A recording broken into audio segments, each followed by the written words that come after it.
A műsor támogatója a Hedó Kft. Az út, ami összeköt. A műsor támogatója a Vasnyakas Kft.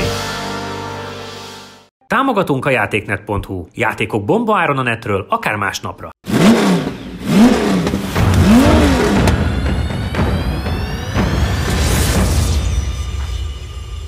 Sziasztok! Itt vagyunk egy olyan adással a Laptimingban, amiben hát visszatérünk... Amit nagyon vártatok. Nem, ezt én vártam nagyon. Igen, visszatérünk az Opel márkához, azért vártam nagyon, mert hogy az elmúlt időszakban azért a Parkfelmében követgettük a Rally 3-as történéseket, és az az autó, amelyik gyakorlatilag alázza, vagy legalábbis harcol a ladák ellen Magyarországon, az egy Opel Corsa, és itt van velünk, majd itt lesz a pilótája is, Genk Bence, de nem azzal kezdünk, hanem János hozott ellene egy újnak nevezhető, vagy vadonatúj? Vadonatúj Opel Corsát, ami hát majdnem Peugeot, de inkább Citroën. Mesélj róla, mutasd be, hogy... Ez egy Opel Corsa. Igen, hát gondoltam, ha már jön egy A Corsa, akkor épp a legfrissebbet is hozzuk el, és abból is a legerősebbet. Hát az a szomorú tény, hogy a 130 lovas a legerősebb most már. Igen, ez gyakorlatilag megelőződik a Peugeot 208-szal, így műszakilag, de mégiscsak egy új modell, meg azért tényleg annyira más a kinézete, kívülről és belülről is, hogy szerintem azért kevesen tudják azt, hogy ez a két autó egyébként szinte ugyanaz. Úgyhogy kíváncsi leszek, hogy ez a GS lánycsomag, most már nincs belőle a GSi, tehát egy kicsivel sportosabb, automataváltó, 1.2-es turbomotor, 130 lóerő, tehát nem éppen az a nagyon sportos, mint ugye régen mennyi jó volt jó kis 1 literes, meg volt itt a Nürburgring is. Új, bizony. Na hát most itt a legfrissebből a legerősebb, sajnos ez már csak 130 ló, de szerintem egy jó összehasonlítás lesz.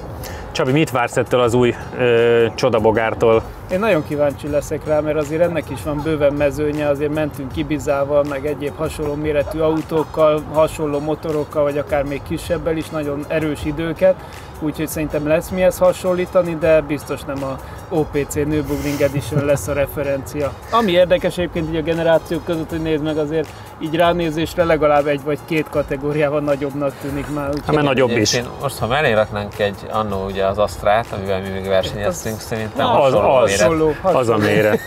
Játszátok le, hogy ki kezd vele, és akkor mehetünk is gyakorlatilag.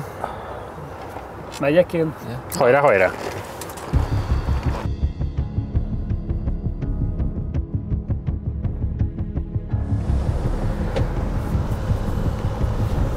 Egyébként szerintem egy jó kiállású autó. Nem néz ki rosszul. Tehát, hogy mondjuk a Peugeot is. A Peugeot nagyon szép. De formavilágban hátulról egyébként nekem olyan nagyon nem tér el a Peugeot-tól. Tehát ugyanaz a nagyon széles és nagyon keskenyedik fölfel. Az Opel miért nem csinál Rally 4-es verziót? Mert a villany csinálta meg, tudod? Tudom, csak hogy Peugeotnak megvan, tehát gyakorlatilag mindent kéne rakni. Mindent át lehetne építeni, igen. Helyette próbálkoznak a villannyal, ami azóta, hogy bemutatták, azóta semmiféle hír nincs róla. Tehát nem tudom, hogy megérkeztek-e a kocsik a német vevőkhöz, vagy lesz-e az a kupasorozat, az ADAC, amit szeret? Hát gondolom a vírushelyzet azért ezt is megállította. Biztos.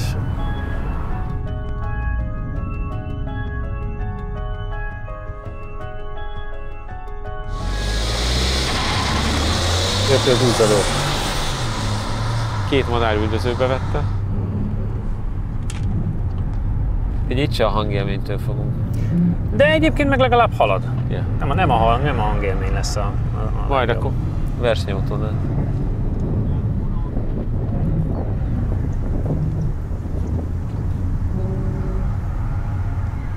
Egyébként egész jó sebességgel fordult oda be. Azt mondom, hogy nekem is. Amellett, hogy nem halljuk, hogy jön. Amellett egyébként még azt mondom, hogy az egyenesben is halad. Szikorgás. Vészvillogó is van, minden. Jó a tempó. És hangosabb a drón megint. Hangosabb a drón, meg a kereke. Az annyira, ahogy nyihog.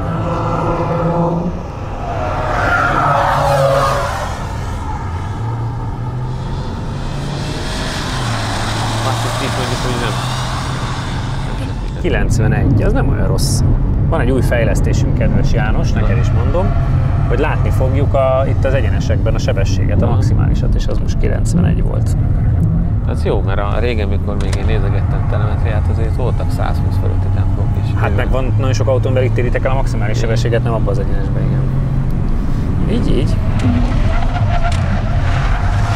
Azok, amik hátul padlán. Hát igen, szerintem ott hátul éred el.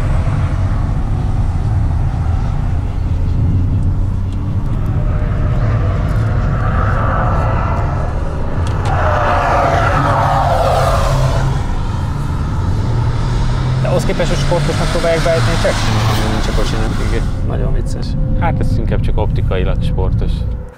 Néztem egyébként elég érdekes időket Opelből. Első kör 53-5-70, összidő 1:41-2:30. Az azért baj, az Egyik se 53, célos. mert hogy az Opel Adam S tud 51.0-át például, csak hogy márkán belül maradjunk. Hát de ha megnézed a... De az Ibiza 1 liter meg 51.700.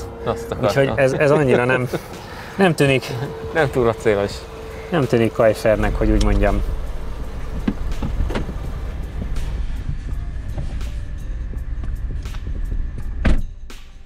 Nem látom rajta a boldogságot. Jó volt? Nem. Mesélj Csabi, mert az idő az, hát...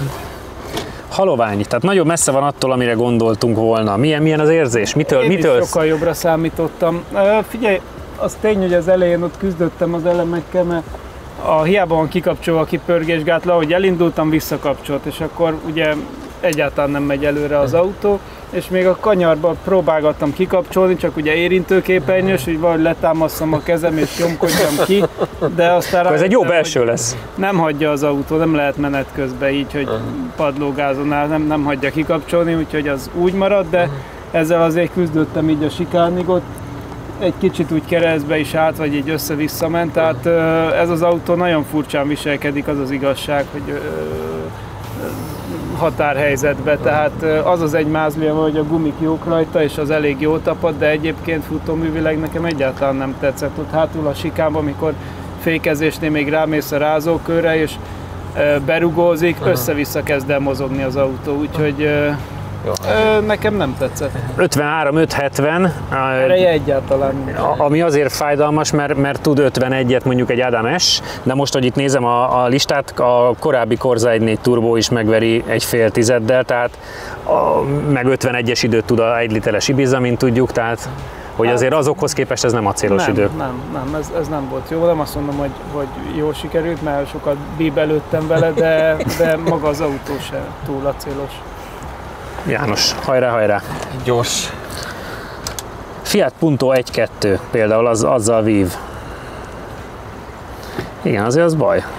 Hát így elsőre nekem ez inkább szép, mint jó. Meg tudod, előtte van az összes olyan SUV az 53-4-ben, amiket emlékszel, volt egy időszak. Igen. De dízel Ibiza Cupra, hát... Jó, lehet, hogyha egy kicsit tisztább az első kör, mert sokat szenvedtem ezzel, hogy valahogy kapcsoljam ki, mert akkor meg végképp nem megy, de nem sikerült. Hát akkor az Janinak se fog. Nem, neki sem. Csak nem volt tiszta. De csodák nincsenek szerintem. Hát igen, ebből olyan, mert én meg egyébként a köreiben hibát nem nagyon láttam, tehát olyan túl sok mindent már nem lehet rajta javítani. Nem megy előre az autó. Hát. Pedig kívülről nézve majd meglátod, hogy egész lendületesnek tűnik a mozgása. Aha, tehát nem néz ki rosszul. Olyan nagyon lágy, olyan hajós, hintázik az egész. A gumi szerencsére jól fog, de azon kívül nem. 56-ig tud gyorsulni, és egyébként 91-et mentél a második körbe, tehát annyival kezdted meg az új kört. Nem egy atomvillanás. Nem. Itt is hiába dupla kuplungos, meg akármi, itt a kanyar kijáratná, pedig már innen nyomom a padlógázt, semmi, egyszer csak belevált visszafele. Aha. És akkor ott nagyobb lesz a hangja. Mint a lángja. Nem tudom, nekem ez picit csalódás volt. Egyébként az idő nekem is, tehát hogy azért 53 közepe az egy nagyon kellemes, bármilyen utcai autó már meg tudja csinálni. Tehát. Meg lejött a rázóról, és még utána a kettőt így ringatózik az autó. Azt nálad is láttuk, hogy jó volt a fék, tehát meg jól odaértél, de hát a sikánon való átmenetel az ilyen...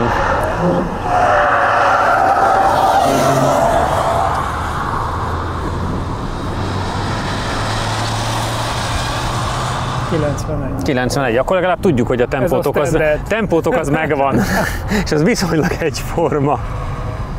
Hát itt nem kihívás után a sikán, tehát nyugodt szívvel padló. Simán? Azon gondolkozol, hogy ott a végén most mennyit fékezni, vagy mennyit csak veszíts el a kanyarbejáraton, de... Viszont az nekem, hogy ennyire kilométerre azonosat mentetek, az azt mutatja, hogy akkor ez azért valahol véges ez a projekt. Tehát nincs ebben olyan túl sok. Hát szerintem az 51 az álom. Hát az biztos, hogy álom. És nézd meg, hiába Viszonylag könnyű autó, ilyesmi, annyira az elején csúszik. Meg igen, tehát kijövünk a kanyarból, de nem megyünk arrébb. Balansz se annyira acélos. Igen. Úgyhogy ez nem erre van hangolva, ha GS Line, hanem GS Line. Az nem sokat segített rajta. Nem, a matrica az nem teszi gyorsabbá. Még. Ezt már versenyautókon is tapasztaltuk. Első kör 54, 546. Tehát még egy másodperc. 142, 607. A második köre az már jobb volt, tehát ott jók vagytok, de hogy még egy másodperccel lassabban ment az első körbe. Azt hittem valamivel jobb lesz neki, hogy nem küzd vele annyit, de akkor nem. János, elmelegedett a technika, vagy mi van? Nem. Még egy másodperccel rosszabb, mint a Csabi az első kör. A második köröd már jó volt, tehát 42-es idő a két körön, de hogy 54-500, és ugye Csabinak meg 53-500 van. Nekem nem váltogatott vissza, tehát bármit nyomogattam, mindig egy fokozattal feljebb voltam, úgyhogy ez a... Nem megy. Azt néztük a kiállati íveiden is, hogy semmi. Semmi nem akar előre menni. Igen. Viszont nagyon vicces, mert ugyanúgy 91 km/h volt az elért maximális sebesség itt. Hát. Úgyhogy abból Célos, igen. élmények nincsenek. Hát nincs, főleg így, hogy tényleg, hogy bármit nyomogatsz rajta, nem vált sem erre. Tehát, hogy az úgy van dísznek az a két fül. De volt, hogy kanyarba nyomogattam, tudod, len van a fül. Csinálja már valamit, de semmi. Úgyhogy nem történik semmi. Egyenesbe, kanyarba szintén nagyon furcsa, nagyon ortolós szerintem. Próbáltam, hogy legalább megmozdítani a fenekét, de semmi. Úgyhogy igen, tehát hogy egy ilyen semmilyen autó. Neked ott a sikánnál nem állt keresztbe? Mert ott viszont nem, egy picit így belerugózott, de ugye igen. óvatosabban mentem rá a rázóra, hogy kicsit így belerugózik, szerintem nagyon nagyot ledől. Igen, iszonyat lágy Igen. berugózása. Úgyhogy hát sportosnak nem nevezném. Figyelj, magyar utakra lehet, hogy jó egyébként, mert ilyen lágyrugózású autó. Ez kell nálunk, csak, nem? csak a GS Line-hoz közel nincs. Igen. Tehát a sportosságot azt teljesen kivették Az belőle. felejtős. Ahhoz képest, hogy milyenek voltak az elődök. Így van. Akkor már is kaptok egy kis sportosságot, egy pillanat, és itt lesz velünk Genk Bence. Támogatunk a játéknet.hu. Játékok bombaáron a netről, akár másnapra. Támogatunk a Makma. Megsérült a szélvédőd? Az Xon Kft. Nálad a helyszínen megjavítja. Támogatunk a Data Expert. Adatokat csak tiszta forrásból. Támogatunk az Xperion Kft. A műsor támogatója a Vasnyakas Kft. A műsor támogatója a Hedó Kft. Az út, ami összeköt. Na hát itt van velünk Genk Bence, akiről most már nagyon sokat beszéltünk a Parkfermében, hiszen ezzel a korzával riogatod itten a magyar Rally 3-as mezőnyt. Első körben kicsit beszélünk arról, hogy mi a Rally 3, hát ha laptiming nézők annyira nem tudják, hogy ez a harmadosztály ugye a magyar rallynak, de hogy pontosan milyen szabályok vannak, hiszen viszonylag érdekes, hogy például aki értékeltetni akarja magát, az, ha jól tudom, nem használhat slicket. Igen, hát először is köszönöm a meghívást. Hát Rally 3 az idén úgy alakult, hogy szeretnék abba az irányba terelni, hogy utcai gumi és költséghatékony versenyzés.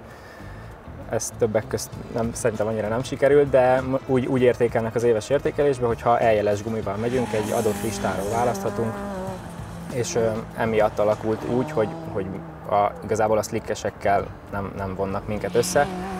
Ebben az értékelésben nyertünk ugye 2 versenyt az év elején. Igazából azt hittik, hogy többen fognak átpártolni erre a választásra, de egy kicsit szétszakadt a mezőny, úgyhogy reméljük ez a későbbiekben majd máshogy alakul. Milyen veszteség van egyébként? Mentél slickkel, gondolom, tehát ha összehasonlítanád, akkor mennyivel megy lassabban az autó így? Hát igen, tavaly rally slickkel mentünk.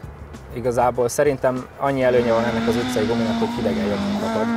Egyébként 10. kanyar után már egy rally slick szerintem jobb, tehát nem olyan strapabíró, hamarabb elmelegszik. Igazából ez tényleg ilyen pályanapokra van kitalálva, szóval így hosszabb gyorsaságikra szerintem alkalmatlan lesz. Idén még nem volt szerencsére olyan, hogy ennek a hátrányát elszenvedjük, de ez hosszú távon nagyobb hátrányt jelenthet, hogyha esetleg rallisabb pályák lesznek. Kicsit mutasd be az autót, mit kell róla tudnunk technikailag? Egy 1.6-os 8 szelepes motor van benne, igazából ugyanolyan, mint a kupás Asztrákban. A blokk része, tehát dugattyú, hajtókar, főtengely teljesen gyári hengerfej lett rajta átalakítva, ez Bajor Zoli bácsi érdeme, ő alakítgatta, illetve egy hengerenkénti pillangósor van rajta, amit ugye felprogramoztak utána, és így lett 140 lóerő.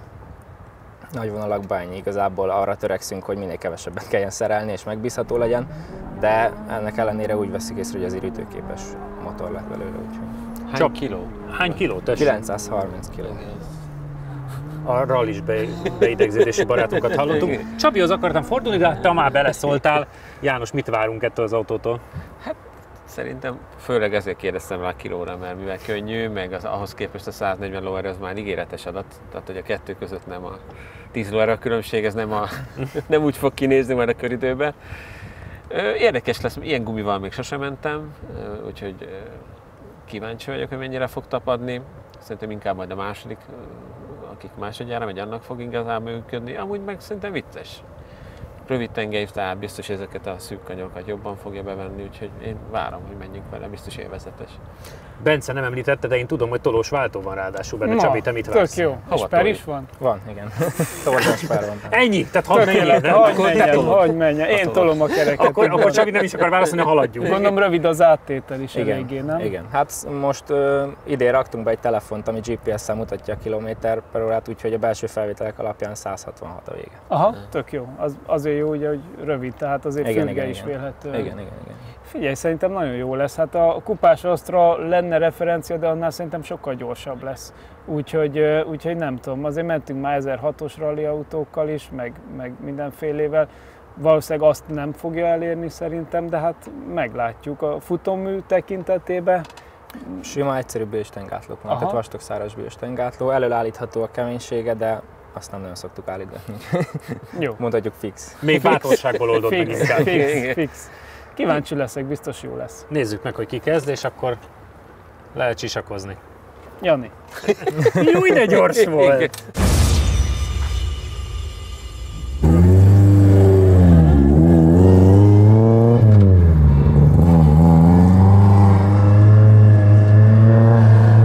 És egyébként költségben tényleg jobban jössz ki egy ilyen gumival, vagy mennyivel gyakrabban kell cserélni, vagy hogy mi a tapasztalat eddig? Most ebben két verseny van, szerintem az első gumik már nem úgy, tehát hogy azt már illene cserélni, még megyünk fel egy pár verseny, de egyébként ár ugyanannyi, mint egy Rally Slick.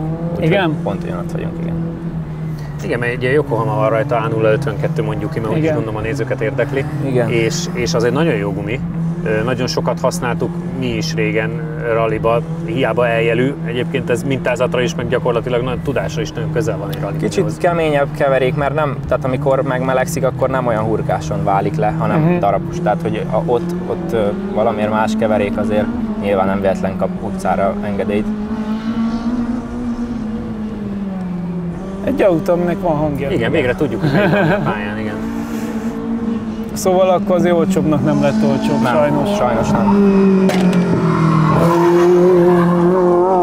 Hopp, egy sisak. Elgurult a fejem. János úgy érzi, bemelegedett a történet. Vagy elfelejtette, hogy kettőt mert. Hát, ez meg már egyéni szoc probléma, ugye? Még sose láttam kívülről. Pont ezt mindig ezt szoktam kérdezni a tulajokat, hogy azért remegsz ilyenkor. Ennyi. Kíváncsi vagyok, mit tud. Ha az vigasztal, ez teljesen normális. Igen, jó. És mindenki remeg. Még azok is remegnek, akik azt mondják, hogy nem. 60 vagy mit írt? 60-at láttam, igen, én is. Egy fokozatba ott végig. Igen. Szerintem az egyenesbe fog egyet rápakolni. Az lehet, hogy kettes ott, vagy hármas? Kettő, nem? És a 3-at leforgatta végig, és úgy ért a sikánba. Figyelj, gyorsan történik, azt kell mondanom. Igen, ez 2. már nagyon tolja az elején. Ez 5.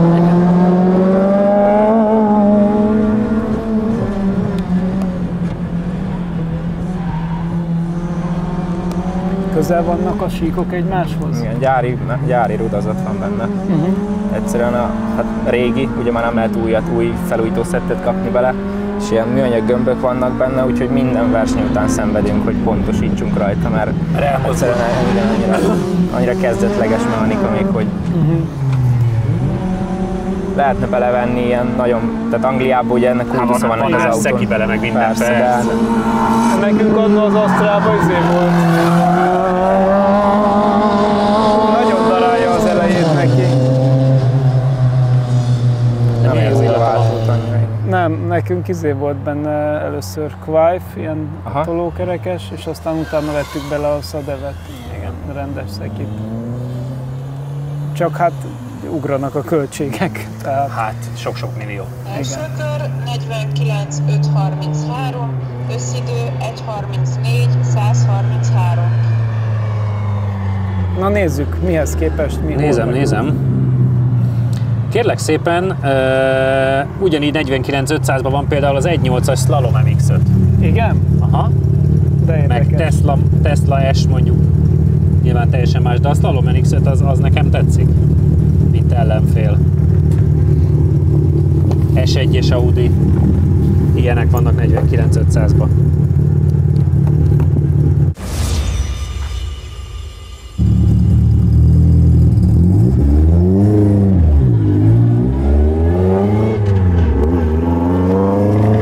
Szóval egy 49.500-as idő, ami mondjuk az 1.8-as Slalom MX-5-tel harcol, de 49.422 a korábban említett Nürburgring Edition OPC. Mit gondolsz, milyen érzés volt? Nagyon szokni kéne ezt az autót, úgy láttam, hogy Bence ezt ilyen birkózósra csinálta meg. Brutális benne a sper, tehát inkább a kormány rángatott engem, mint én a kormányt. A váltót azt végig nem sikerült megszokni, a 3-ashoz meg az 5-öshöz már így ki kell nyúlnom, és az a baj, hogy fáj a könyököm, ugye a tenisznek véletlenül van csuklószorító is. Ennyi. És kifogás az mindig van. Nem, csak hogy ahhoz képest meg marha pontosan kéne csinálnom mozdulatot, hogy a nyújtott kézzel én most ezt meg tudjam jól csinálni. Úgyhogy végig béna voltam a váltással. Azért utána egy idő után, amikor 3-asból vettem ki, akkor is inkább ilyen lassan húztam be a 2-be, hogy ne variáljak itt össze-vissza. Ugye itt hallottátok is a rossz váltást. Puha a fék, tehát hogy a furcsa az egész. De ehhez képest meg azt érzed benne, hogy amúgy meg marhára haladsz. Tehát szerintem hát ez valószínűleg azért, mert könnyű maga a kocsi, nem? Hát a kanyarsebesség is jó, bár én sokkal agresszívabbra állítanám például a futóművet, hogy jobban menjen a hátulja.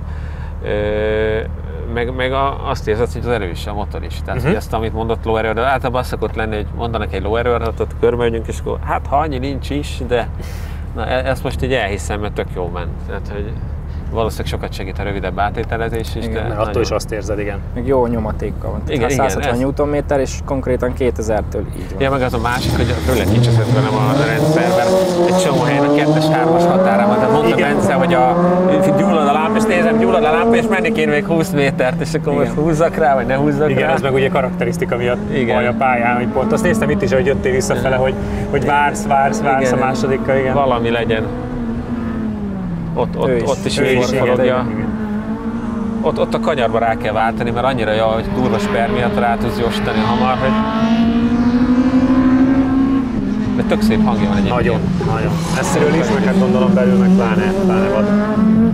És gyorsan történik. Tehát egyébként az van, hogy én egy picit jobb időt láttam benne, mint a 49-et, de így se rossz, nem arról van szó, csak...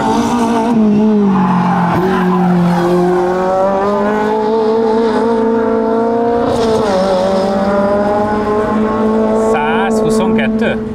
Jól látom? Vagy 102? 102. Azért 22 az nem az mondom, az nem 140 lovas kocsi. Jó, csak azért mondjuk az a 91-hez képest, amit tudtatok a másikkal. Más. Mindjárt jobban hangzik. Na, őnek is sikerült. Kihagyja. Na, nekem is az volt, hogy beraktam, és hogy nagyjából azzal lendületem vissza is dobta a kart. Igen, nagyon, igen. Tehát, hogy így... A gyári rullazatnak nagyon szűkök a határai, és nem lehet egyszerűen jobbra megcsinálni.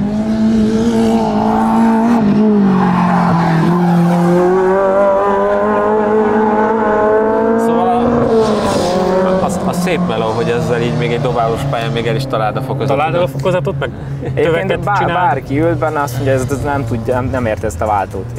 Én konkrétan egyszer sem váltottam még szerencsére mellé. Nem tudom, nekem valahogy kézre áll, de szerintem én vagyok egyedül. Ez azért van, mert a sajátot, tehát hogy úgy könnyű. Igen. Nem szándékosan lett rám tervezni. 49-130, összidő 1:34, 2:83. Hát az nagyjából akkor ugyanazt tudtam. Nem, 3,5, de jobb. 49,5 volt, most már 49-130, és az elmondom neked, azt tudod mennyit számít ilyenkor? 30 helyet körülbelül. Aztán. Na, annyi autó van. Hát konkrétan Iván megver például i30N, megver Mitsubishi Evo 6-ot, S3 MTM, CLS 55 AMG, és az MX-5 Anniversary-vel van egy időben, meg az Alfa Romeo 4C-vel. Tehát lehet venni 28-ért Alfa Romeo 4C-t, vagy Meg lehet építeni egy ilyet, igen. Ennyi. Hát jó, a 2 más azért. Kicsit. Nyugodtan, persze. Tényleg az a furcsa, hogy ugye régen Clio kupáztam, Aha. és nekem a Clio az úgy volt beállít, hogy ilyen kanyarokban végig húzta a hátulját. Jöttek meg ilyen ortolós, tehát halálbiztos a hátulja. Hát nyilván, mert a rallyban ugye ez Igen. van a kihordásokon, vagy bármin, ha elkezd úszni a hátulja, akkor ott aztán tudod, kapirgálhatsz már. Hát csak egy ilyen rövid tengelyszállnál azt várnád, hogy ilyen idegbeteg egy kicsit, de nem, ez halálnyugodt. Az idegbetegebb volt a sikánban, mint ez. Sikerült javítanod, Aha. 49-100, Aha. az majdnem 4 tudtál az első körön javítani, és így azért jó sok helyet hoztunk előre, és most egy olyan társulatban van az autó, hogy Alfa Romeo 4C, Evo 6, i30-en, MX-5 Anniversary, CLS 450, meg CLS 55 AMG. Ott a környéken nincsenek olyan autók, amihez igazán lehetne hasonlítani, de a 49-1 az szerintem egy egészen jó hangzó idő. Valószínűleg nekem az elején jobban ment a váltás, mint Janinak, erre már kezdtem büszke lenni, aztán ott hátul persze a második körbe az nem, úgyhogy elnézést. Nem könnyű menni ezzel az autóval szerintem, az az igazság, mert tényleg nagyon erős benne a sper, az elejét nagyon fogja, viszont ahogy ráfordulsz az ívre, úgy egyszer csak úgy bebicsaklik, és akkor megint máshogy kezd el fordulni, szóval, hogy nagyon érdekes, erre biztos, hogy rá kell állni. Plusz az, hogy pontosan tudjál váltani is vele, szóval le a kalappal, azt gondolom, hogy... Így pláne értékes, amit látunk, nem? Abszolút, úgyhogy minden tiszteletem. Te elmebeteg vagy, mondjuk ki. Legyen ez a konklúzió. Meg is az ügyeletre gyorsan. Az új Corzával Csabi rajtól jobban, mégis Jani éri el hamarabb 4,374 ezred másodperc alatt a 60-as tempót. Csabi tovább gyorsul és később fékez, és minden más tekintetben is uralja a kört. Az első körben Csabi 104,81 km/h jut el az egyenes végén. A második kör elején újra csak Csabi bizonyul gyorsabbnak, 105,9 km/h-nál fékez, míg Jani csak 98 km/h jut. A maximális lassulási adat meglepően jó. Csabi alatt 1G közeli értéket mérünk, ami régebbi sportautóknál már jónak számít. Látszik, hogy a modern autók fékei iszonyatosan sokat fejlődtek az elmúlt időszakban. A maximális oldalgyorsulás egy helyen kitűnő adatot mutat, Jani a sikán kijáratában a második körön 1,52 G-vel tud fordulni. Viszont a régebbi laptimingban tesztelt 1,4 literes turbós Corza szinte megegyező köröket futott az új változattal. Bence, köszönjük szépen, hogy elhoztad, nektek pedig, hogy itt voltatok, és tartsatok majd velünk jövő héten, és addig Insta, Facebook, YouTube, sziasztok! Ha még nem tetted meg, most azonnal iratkozz fel a csatornánkra. Nyomd meg hozzá a kis csengőt, és így nem maradsz le a Lap Timing adásokról sem.